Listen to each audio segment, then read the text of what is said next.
বাংলাদেশ জামাত ইসলামীর আমিরে জামাত থেকে শুরু করে জামাতের শীর্ষ নেতৃবৃন্দকে হত্যা করার জন্য ষড়যন্ত্র করেছেন।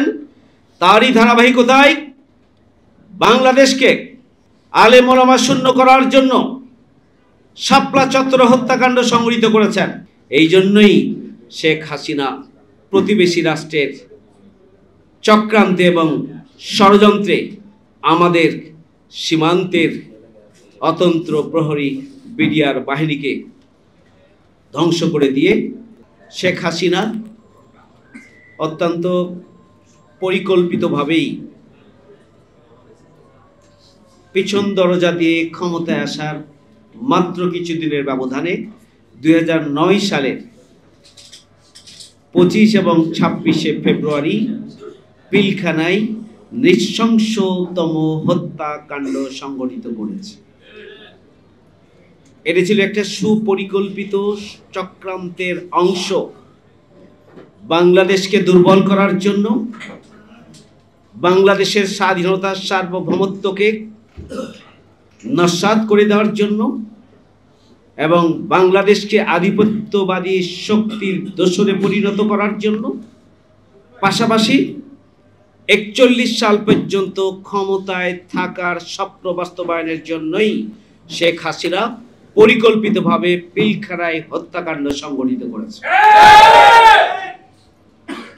শেখ হাসিনা এক ঢিলে 5 পাখি মেরেছেন।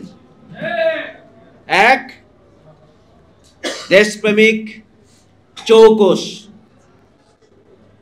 দক্ষ সেনা অফিসার 57 জনকে হত্যা করার মধ্য দিয়ে মূলত বাংলাদেশের সেনাবাহিনীকেই শুধু দুর্বল করা হয়নি, বাংলাদেশের স্বাধীনতা সার্বভৌমত্বকেই দুর্বল করে দেওয়া হয়েছে। 2, শেখ হাসিনা বাংলাদেশ সেনাবাহিনীর মধ্যে যারা দেশপ্রেমিক, যারা দক্ষ, যারা চৌকস, তাদেরকে হত্যা করার মধ্য দিয়ে বাংলাদেশ সেনাবাহিনীকে আধিপত্যবাদীদের অনুকূলে প্রবাহিত করার জন্য চক্রান্ত করা হয়েছে। 3, শেখ হাসিনা চৌকস, দেশপ্রেমিক 57 জন সেনা কর্মকর্তাকে হত্যা করার মধ্য দিয়ে তার বাবা শেখ মুজিবুর রহমানের হত্যাকাণ্ডের প্রতিশোধ গ্রহণ করেছেন। শেখ হাসিনা 57 জন সেনা কর্মকর্তাকে হত্যার মধ্য দিয়ে মূলত আমরা জানি যে বাংলাদেশের সীমান্তে বিডিআর এবং বিএসএফ পদুয়ায় যে যুদ্ধ সংঘটিত হয়েছিল, সেখানে আমাদের বীর বিডিআর বাহিনী সগৌরবে দুঃসাহসিকতার সাথে ভূমিকা পালন করে সেখানে বিএসএফকে পর্যদস্ত করেছিল এবং তারা পিছু হটতে বাধ্য হয়েছিল।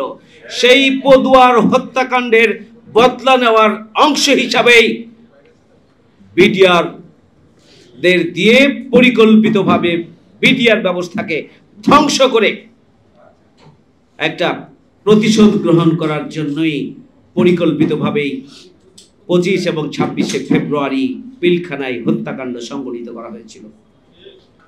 5, আমাদের বিডিআর যে শক্তি, সীমান্ত শক্তি, সীমান্ত রক্ষী বাহিনী, যে রক্ষী বাহিনী ছিল একটি দুঃসাহসী বাহিনী এবং সীমানা সংরক্ষণের তারা ছিল অতন্ত্র প্রহরী, সেই সীমান্ত রক্ষী বাহিনীকে ধ্বংস করে দেওয়ার মধ্য দিয়ে যাতে করে তারা নতুন যে বাহিনীটি গঠিত হবে সেটি যেন তাদের মতো করে তারা পরিচালনা করতে পারে। এই জন্যই শেখ হাসিনা প্রতিবেশী রাষ্ট্রের চক্রান্তে এবং ষড়যন্ত্রে আমাদের সীমান্তের অতন্ত্র প্রহরী বিডিআর বাহিনীকে ধ্বংস করে দিয়ে আমাদের বাংলাদেশের শেখ হাসিনা ক্ষমতায় আসার পরপরই 2009 সালে পিলখানায় জঘন্য এবং মর্মান্তিক পৈশাচিক যে হত্যাকাণ্ড পরিচালনা করেছেন, তারই ধারাবাহিকতায় তারা বাংলাদেশ জামাত ইসলামীর আমিরে জামাত থেকে শুরু করে জামাতের শীর্ষ নেতৃবৃন্দকে হত্যা করার জন্য ষড়যন্ত্র করেছেন। তারই ধারাবাহিকতায় বাংলাদেশকে আলেম ওলামা শূন্য করার জন্য শাপলা চত্বর হত্যাকাণ্ড সংঘটিত করেছেন।